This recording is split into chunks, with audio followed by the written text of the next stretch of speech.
Kumusta mga kahistorya? Nandito ako muli upang magbahagi ng maikling kwento na sumasalamin sa kalagayan ng bawat isa sa panahon ng pandemya. Kaya tara, samahan niyo ako.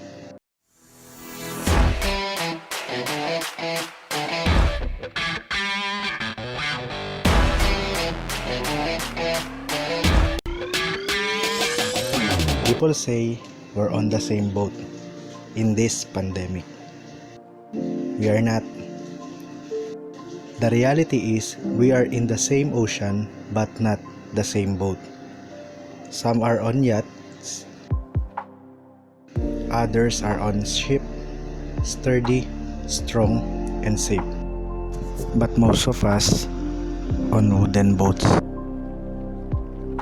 Others are clinging on floaters, and many are still drowning. This is a short story from Historya TV.